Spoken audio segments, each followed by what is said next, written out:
We've been looking at Micah about the judgment that's promised against Israel and Judah. He addresses them combined and also individually, separately. And at first, it's the combination, and the latter part of this chapter, we're getting into what's going to happen specifically to Israel. And last week, we were talking about in the first 7 verses, the judgment that's coming upon them, the reasons for the judgment, and some of the language that's used. For example, in verse 4, the mountains will melt under him, and the valleys will split like wax before the fire. So we talked about the use of apocalyptic language in literature and why that would be important to understand, and how just because the language that is used sounds like it's the end of the world doesn't mean that it's necessarily talking about the end of the world. It's just basically the end of their world and how things are going to change dramatically. And dramatically is the right word. So the drama is the reason we have these images it's very dramatic. And it's not a fault of the language, and it's not a fault of the writers. It's a fault of us if we don't understand what they did. And so we have to recognize that. Anytime we're looking at materials that are 2,600 years old, we need to remember that it wasn't written in English. It wasn't written by English people. It was not written by anyone in our culture or anywhere near what our culture is like. So we have to keep that in mind. All right, let's go ahead and have a prayer so we can get started. Father in heaven, thank you for all that you've done for us. Thank you for your love, the mercy that you show us daily, the opportunities that we have to glorify you. Father, we pray that our lives will be a glory to you, and that as we change our minds and how we live, we adapt ourselves to your Spirit and the things that he has taught us through your word. We pray, Father, that we will imitate Jesus more and more. Thank you for the opportunity to study your word today. We pray as we go through, we'll understand and we'll be able to make application and understand ourselves a little bit better and how we can manage our own lives. Please bless those people who are hurting and are sick, and please help them to be well soon so they can come back and be part of our number, if it's your will. In Jesus' name we pray, amen. Okay, so Micah is again a prophet from the village of Moresheth, southwest Palestine. And he was his life and his teachings were within the 3 kings of Judah, Jotham, Ahaz, and Hezekiah. So there's quite a bit to say about that. But we have the warnings that are going on, and we made it all the way to verse 7. All her carved images shall be beaten to pieces, and all her pay as a harlot shall be burned with fire, and all her idols I will lay desolate, for she gathered it from the pay of a harlot, and they shall return to the pay of a harlot. Now the language here is about, again, harlotry is about spiritual harlotry, which is the worship of other gods, and that's the way he viewed it. And it's also a term that's obviously meant as an insult. And so if you're talking about people and calling them basically prostitutes, or that they've prostituted themselves, or they're going to prostitutes, that's not a good image. And this is what he's calling this, is what he's saying to them about this. So it's talking about the morality that's there. And it's interesting because if you look in verse 6, it says, I will make Samaria a heap of ruins in the field. The word Samaria actually is a word that means watchman or guardian. And while Samaria is the capital of Israel, it's still interesting that the word is used that way. The word is used in the irony of them, the watchman, the guard, is actually in ruins now. And this is both symbolic and it's also realistic. It's also real, what happened. And this is going to take place around, if I get my history right, around 700 BC, maybe 722, I think is what it is, where the northern kingdom was conquered by the Assyrians, and they were spread to the 4 winds. So this is going to be taking place, and Samaria is going to be destroyed. It's going to be a heap of ruins in the field, a place for planting a vineyard. And then he says, all the carved image will be beaten to pieces, and all her pay as a harlot shall be burned with fire. And the idea there is that the pay refers to the processes of idolatry. Some people believe that the Assyrians actually at one time, sent gifts to Israel to have them sacrifice to their gods. And I don't know if that's the case or not. That's an interpretation based on the idea of harlotry. But for whatever reason, whoever did it, the Israelites themselves went into worshiping false gods. And that started with who? You remember? With whom? Jeroboam, right. And that happened right at the division between Israel in the north and Judah in the south after Rehoboam, Rehoboam is king in Judah. And so Jeroboam is the one who set up the two idols. We have Dan and Beersheba, right? Bethel. Thank you. And so those are the two in the north and the south of their country. And he set those up so they wouldn't have to go to Jerusalem for worship. And he also changed the feast days and things like this, changed the feasts to match that. And from there, idolatry just ran rampant. So this is part of that idea of the idolatry. And simple spiritual idolatry is just putting anything really in the place of God. It doesn't have to be an image that people bow down to, but this is actually what they did. And, we're facing times today when people may not be bowing to idols, although that is increasing, but they're bowing to ideas, they're changing themselves into other things that they're not, they're compromising morality, all kinds of things are coming. We're seeing that happen around convenience, wealth, comfort, power, prestige. These are things that can all be things that we replace God with. So it's easier for us, things go easy, it's easy for us to put our trust in the things that are happening that are good, right? So we have good things happen. And, it's sad when good things happen that we forget God. And it happens all the time.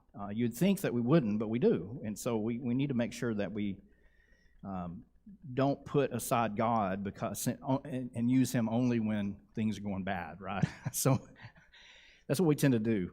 We're going to put God up on a shelf. He's not important until something bad happens, and then, I've got a God I can go to, right? That's idolatry as well. But anyway, if you look then in verse 8, we're going to get into some interesting things of this chapter. Verse 8, he says, I will wail and howl, I will go stripped and naked. I will make a wailing like the jackals and a mourning like the ostriches, for her wounds are incurable. For it has come to Judah. It has come to the gate of my people, to Jerusalem. Okay? So obviously, this is not God talking. He's not walking around wailing and howling and stripping. But this is Micah talking about why would he walk around naked and wailing? Grief. You're right. He's grieving, and what is he grieving over? Sorry? The state of the country. Both of them. Both nations. And he's going he says the wounds are incurable, right? It's come all the way to Judah, come to the gate of my people, to Jerusalem. So all the way to Jerusalem, now this has spread. And you can look at it in a couple of ways. And it actually did happen in a couple of ways. Going all the way to the gate of Jerusalem implies that Jerusalem also is being affected by this. It's not just the northern kingdom, it's also the southern kingdom, right? They're all getting involved in this, and they're following after the other gods, and Jerusalem is getting caught up in this as well. But interestingly enough, when the Assyrians came to attack in the northern kingdom, they also attacked Judah. If you remember, they went in and they took a few of their towns and villages and circled around and came to Jerusalem and encircled Jerusalem, and they were terrified by what was about to happen. Because the Assyrians, they looked like they were going to win, right? And so they're even talking to them, trying to convince them to just give up. And their general of the army, I can't remember his name right now, was telling them, "Listen, I've conquered so many nations. I've conquered so many different gods. All of them said their God was going to help them, and their God didn't do anything for them. They all died miserable, horrible deaths. And yours is going to happen the same way. Now, this is where, this would have been around the time of Hezekiah, but they were trying to convince them of this, and there was reports, even as bad as it got, there were reports even that people were eating their own children. They were so hungry during the siege, right? It was terrible. But then God intervened, and God said there wouldn't be an arrow that was shot over the wall. Jerusalem never fell, but it did get all the way to the gates of Jerusalem. You remember what happened when God intervened? How did he intervene with that? You remember?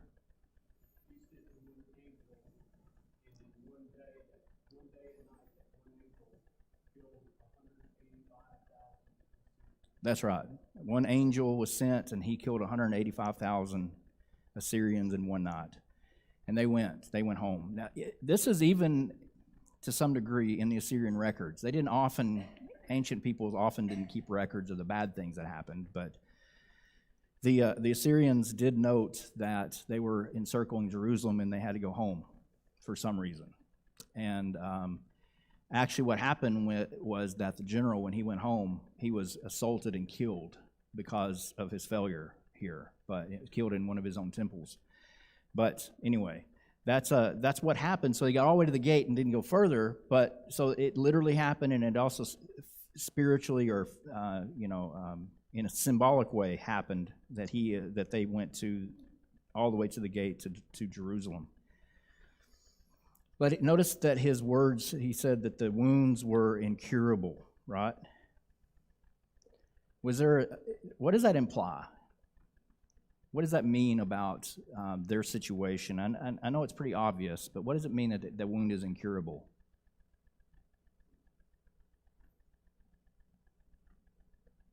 Sorry?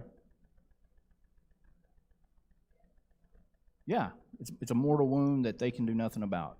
That means that God isn't even going to stop this. And you remember when Jeremiah was preaching, he preached a lot about repentance, and then at some point in time in that book, he changed his tune.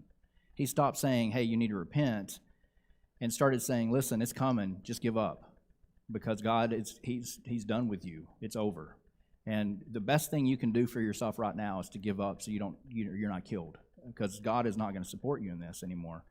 In fact, at one point, God told him to stop praying, and that's happened a few times in history where God said, don't pray for these people because the destruction's coming. Now, there's nothing that we're going to be able to do about it, and that's exactly what was going on with Israel. There is a point of no return, so to speak. So that means there's not really any hope because the people weren't willing to change. They were not even unwilling to change. They were opposed to change, and they believed that nothing was going to happen to them because, the things that they were doing. And, unfortunately, that kind of sounds familiar. The corruption was so bad that it went all the way even to Jerusalem, that everyone was involved in this, and from the top down, it was bad. Then, if you look in verse 10, it says, tell it not in Gath, weep not at all in Beth Aphrah, roll yourself in the dust, pass by in naked shame, you inhabitants of Shaphir, the inhabitants of Zaanan does not go out. Beth Ezel mourns, its place to stand is taken away from you. For the inhabitants of Maroth pined for good, but disaster came down from the Lord to the gate of Jerusalem. O inhabitant of Lachish, harness the chariot to the swift steeds. She was the beginning of sin to the daughter of Zion, for the transgressions of Israel were found in you. All right, so this is mainly going to be about, these are towns that are in Judah. And I mentioned last week that there's a lot of play on words here, which we can get into and talk about just a little bit. Literally, from a literary point of view, this section is one of the most amazing parts of this book because of the way the terms are used. It's a sad part of the book, but it's interesting. It's brilliant in the way it's done. So we can appreciate the beauty of it in one sense. But what do we know about Gath? Have you ever heard of Gath before? I know you're probably not going to be familiar with that without looking it up. This is actually a town right on the edge of Philistia, which means it's Philistine. Why would he say, tell it not in Gath?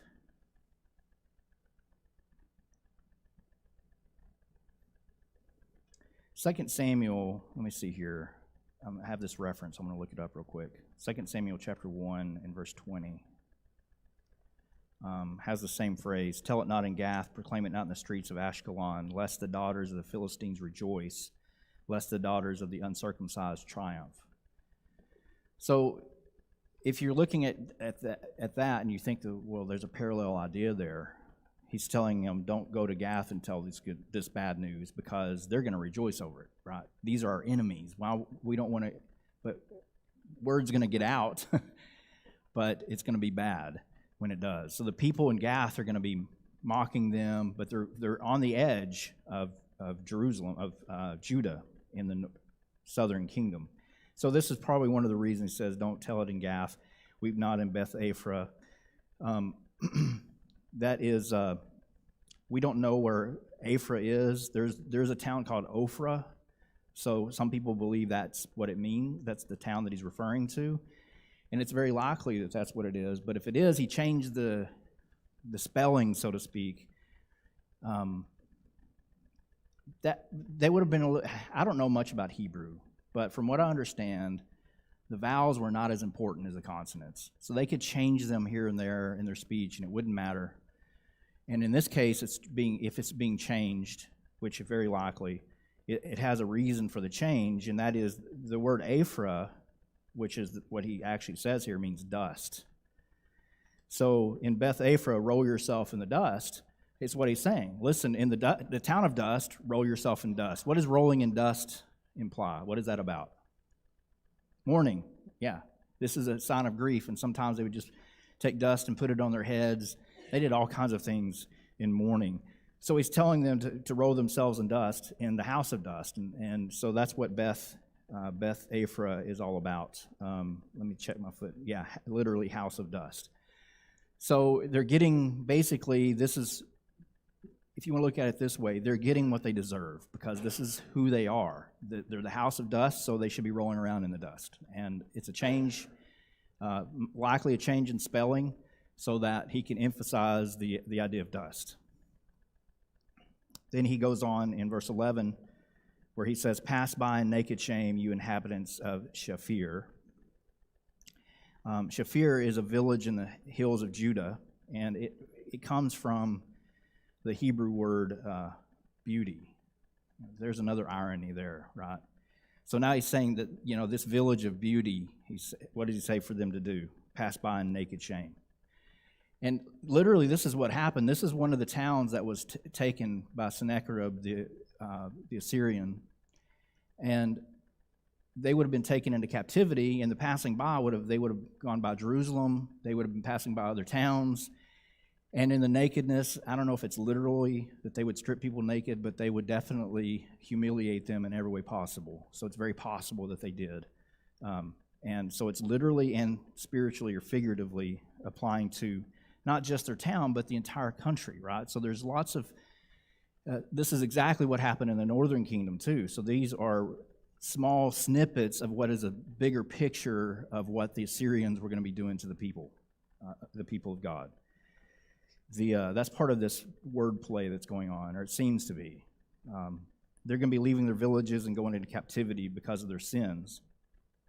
So it says that the inhabitants of Zaanann does not go out. This is a people who were,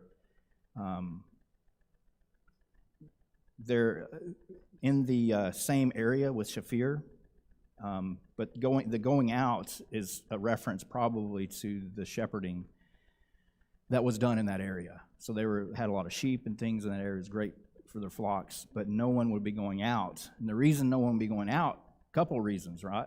One, the Assyrians were out there, and nobody knows when they're going to be attacked, so they're trying to be safe. And the other one is there's not going to be anybody left to go out because the Assyrians are going to come take everyone. So it really depends on how you look at it as far as the meaning behind that. but they're going by in naked shame. The inhabitants of Zanon does not go out. Beth Ezel mourns. Its place to stand is taken away from you. So the mourning that's going to go into the things that are happening to them, there's not going to be a place for any of them to stand, right? So they can't even support each other because they're all being taken away. And we'll see more about this in the chapter, because he talks about the fact that you're gonna send for help, and there's not going to be anybody to help you, because everybody's in the same place, in the same predicament that you're in. So village after village were being plundered, and all kinds of bad things are happened. And when your city is attacked, you are obviously going to reach out for help around, and there's no one around, because it's the same things happening to them. It's an overwhelming power. If you think about Sennacherib and his army, if 185,000 people were killed, what does that say about the size of that army? There are at least 185,000 people in it, right?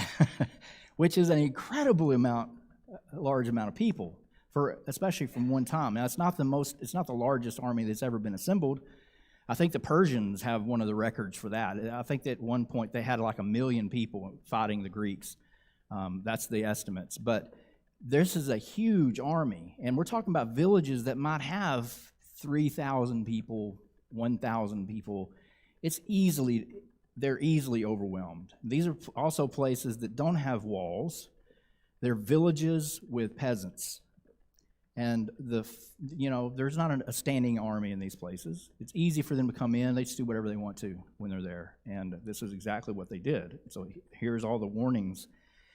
And I just imagine what it would be like. We'd have a little bit better chance today. Most of us have guns. But if an invading army came in, let's say 200,000 people decided that they're going to take over Caddo Mills, is that going to happen? Sure. At least for a short time. It's going to happen. And what would we do in response? Well, we'd hope the military would come in and stop it, right? But if they decided to come in overnight and take everything, it's gone. And there's not a whole lot that can be done about it. And this is actually worse for them. There was nothing that they could do except just watch all this atrocity that's going to take place. Again, because of their sins. Then if you look in verse 12, it says, for the inhabitants of Meroth pined for good, but disaster came down from the Lord to the gate of Jerusalem. Meroth is a word that actually means bitterness. If you remember in the book of Exodus, when they came to the waters, the bitter waters, they called it Marah. This is from the same word. Meroth is the town of bitterness. Here's another irony that's used, because he used this town he said here is this town of mourning. They wanted good things, right? But what did they get? They got mourning. They got disaster. And it emphasizes again that they're the town of mourning. They're supposed to be mourning, right? And it's obviously not because they named the town Maroth, but it is because of the fact that they are the kind of people who should be mourning, and God is going to make sure they're going to be mourning. And so there's a lot of irony in that, in the name of the town that they have. And as far as I can tell, this is actually the name of the town. The emphasis here is that who is the one that is doing it? Disaster came down from where? From the Lord, right? And you remember when it has all capital letters, that means Jehovah God, right? So when he's saying what he's saying here, the emphasis is that when these Assyrians are coming in and they're destroying everything and taking everyone hostage and doing all kinds of bad things to them, this isn't the Assyrians doing it. This is God. God sent them to do this. And now they will be punished for excessive violence. They'll be punished for doing things that are sinful. He didn't want them to do sinful things, but the taking over, he sent them to do it, and they did. So this is God doing this all the way even to the gate of Jerusalem. So again, he is punishing what has transpired in the kingdom all the way up to the gate of Jerusalem is being punished all the way up to the gate of Jerusalem. He's cleaning house. Then The corruption was bad. All right, so the imagery is that people were, again, looking for good things, but finding bad things. And it says, when God brings justice, it will be swift, and it will be too late. It doesn't say that. That's what it's implying. The justice that God sends is swift. And when he decides it's over, it's over. And so we have to be weary of that. We have to be aware of that. How were things going in the kingdoms up to that point? What was the attitude of the people? You remember? Both the Assyrians and the Babylonians, when they attacked, the attitude of the people was, they even had false teachers making promises. Do you know what they were saying? They're making promises of good times. There's nothing bad going to happen. Everything's fine. We have nothing to worry about.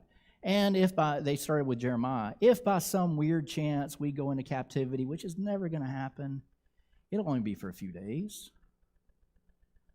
It's 70 years is what that was for them, with the Babylonians. But these were the false teachers, and they were simply talking about these good things, these good words, which we'll see here in just a little bit. So the verse 13 says, O inhabitant of Lachish, harness the chariot to the swift steeds. All right. So why would they need to harness a chariot to swift steeds? Right, so they can run. So he's telling them, just get out, run. It's good. It's over. Lachish is, some people from what I've read, is possibly where Sennacherib set up headquarters in this town. And of course, you go into an area, you're going to set up headquarters so you can have a place to reign from, so you have a place to send your armies from. So this is a common area that would have been everyone coming around, and then the armies going out from there. So it actually was a name of a town that was found by archaeologists on a slab over a figure of Sennacherib who was on his throne. So we have a Sennacherib on his throne, and over him was a plaque that actually had the name in it among some of the descriptions of what it says. Probably talking about, and that's why some people believe that this is a place where he conquered and kind of set up his throne in that area. And it says here in verse 13 that she was the beginning of sin. This is Lachish, or Lachish, I don't know how to say it. Evidently, she was the first, this city was the first one to take on the gods of Israel, because the transgressions of Israel were found in you, is what he says. The transgressions of Israel were the false gods. So because of that, this may have been where it started in Judah, where false gods started being worshipped. And at the very least, it could be, it says the beginning of sin, it could be a reference to the greatness of the sin as well. This is it's a Hebrew figure of speech. We're talking about the beginning of something. Sometimes they mean by that they were the greatest of something. Or if you think about sin, the sin of Israel being in Judah, Lachish is the place that you think about. That's the idea. It's where it all started. And so this is what happened when they started following the false gods. Therefore, in verse 14, you shall give presents to Moreshgath, the houses of Achzib shall be a lie to the kings of Israel. I will yet bring an heir to you, O inhabitant of Mareshah. The glory of Israel shall come to Adullam. Make yourself bald and cut off your hair because of your precious children. Enlarge your baldness like an eagle, for they shall go from you into captivity. Moresheth is the hometown of Micah. So now he's talking about home. And he's telling them, you'll give presents to Moresheth-Gath, the houses of Achzib.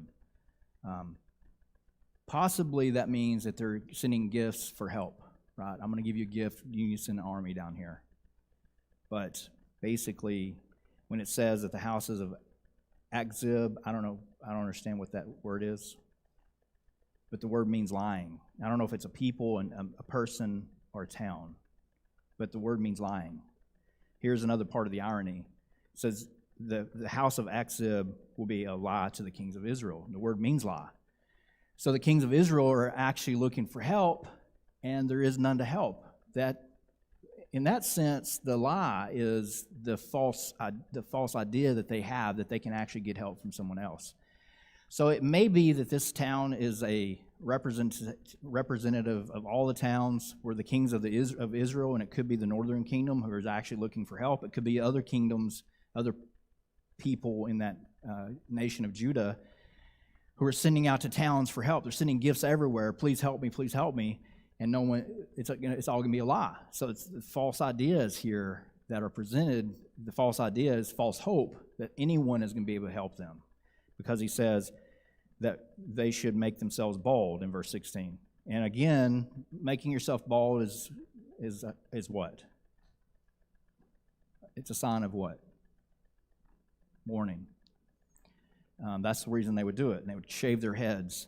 And he says, make yourself bald, enlarge your baldness like an eagle, for they shall go from you into captivity.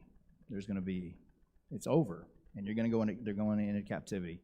So it's interesting how he uses the words here, the names of the towns, to show the irony of what's happening.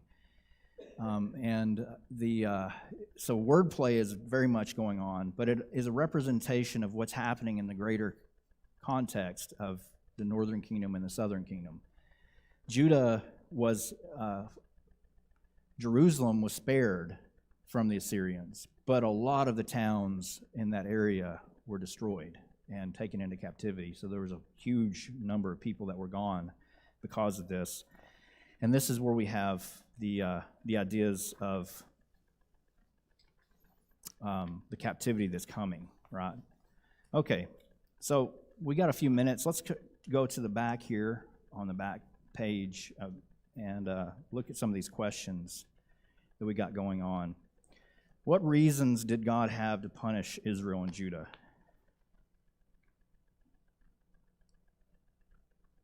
The biggest one is what? Idolatry. And think back to, in history, to the things that you can remember the Israelites doing in that time period, in a large space of that time period. It wasn't just idolatry. There was a lot of immorality that was going on. There was a lot of death, destruction, violence that was going on. We'll see that in chapter 2. He talks about the fact that they lie on their bed at night, inventing ways to do evil. And specifically, this is about social injustice. I don't use that in the political way that we use it today. But we're talking about people who are hurting other people intentionally. They're going out. It's not that they're neglecting people that are hungry or something. It's not neglect, although that's part of it. The environment is one as they tried their best to find ways to fool people, to trick people, to hurt people, to gain for their own personal gain. So they were an aggressive society in doing evil. Some of the way that they believed about gods and things probably promoted those kinds of things. Might makes right, this kind of thing. If you can do it, you can get away with it, then go ahead and do it. It's in your power. That means that the gods have given you the power. Therefore, it's okay for you to do whatever you want. There was a lot of that kind of mentality. We can see that, for example, with Ahab and Jezebel. Remember them? Remember Naboth's vineyard? What happened with that? They killed him and took the vineyard, right? So Ahab wanted to buy this land, and he went to Naboth and said, will you please sell me the land? He said, I can't sell you the land. Israelites were not supposed to sell land to people outside of their tribe, right? Because the land had to stay within the tribes, within the tribes of Israel. And so he went home and pouted, and Jezebel saw it and said, what are you upset about? He told her, and she said, hang on, I'm going to fix this. And arranged for him to go to big party, and for him to, for them to basically have false witnesses against him so they can kill him. And then Jezebel went to Ahab and said, hey, he's dead. Go ahead and go get your land. So she invented ways to hurt and harm people just to have stuff. And that's a very common thing. If the ruler is doing that, the rest of the country is doing it as well. Because not that we have to follow their. Have you ever heard the term that people don't rise above their leaders? It's true, generally speaking. And if your leader is a certain way, and let's say he's on this level here, most people are not going to rise above that. They're going to go up to where he is at the most. And if you think about the leader of this country, and I'm not talking about right now as much as in general, although it has application to now, doesn't it? But this is not, I don't want to be political, that's what I'm talking about. But if you look at the ruler of the nation here, what does the morality of the nation tend to imitate? That, right? It tends to imitate that to some degree. So does it matter the kind of morality that we put into office? Absolutely it does. Not just in our relationship with God, who is the most important one we want to please, but also in the sense of what it does to the rest of society as a whole. And if the leaders wink at sin, if the leaders wink at and pretend that it's okay to do this or that and to steal and rob and all kinds of things, as we all know politicians do, that's going to carry over into the rest of society as well. So we need to be very careful. And I realize that we haven't had any Christians up for the bid, right? I mean, morally speaking, there's not a whole lot to choose from. I get that. And that's part of that is because of the society that we live in. If the best of the best, the echelon of society, is terribly immoral, then that's a sign of the times, isn't it? We've got to do the best that we can. But when you can't find leaders who are actually moral, then that's not a good sign for us. It's not a good place to be, is it? And it's kind of scary in some ways. So is it appropriate to consider the USA to be on the same level with ancient Israel as far as our political relationship with God? What I mean by that is some people have believed that the United States of America was Israel reincarnated, basically, that we're the people of God. Are we the people of God because we live in the land of the United States? No. We're people of God if we follow God, right? So we're not taking away, I don't want to take away from anyone who is doing what is right, but just because we're American doesn't mean that we're right with God. And we have had a lot of people who've confused that in the past, and I don't think anybody would confuse it now, but they definitely have confused it in the past, yeah.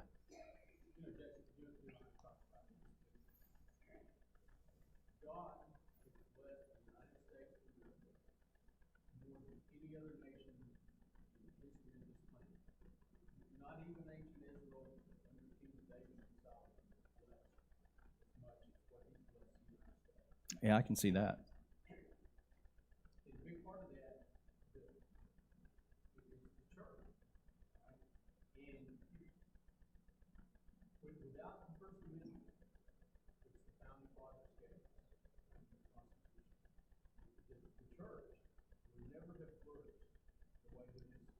Yeah, right.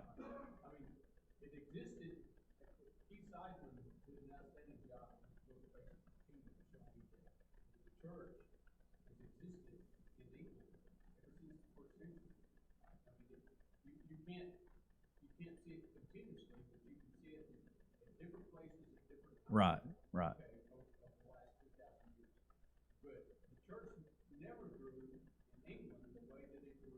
No, the church has never grown anywhere like it's grown here, except for, in the book of Acts. But, right, the church has definitely been blessed to be in this land, yeah.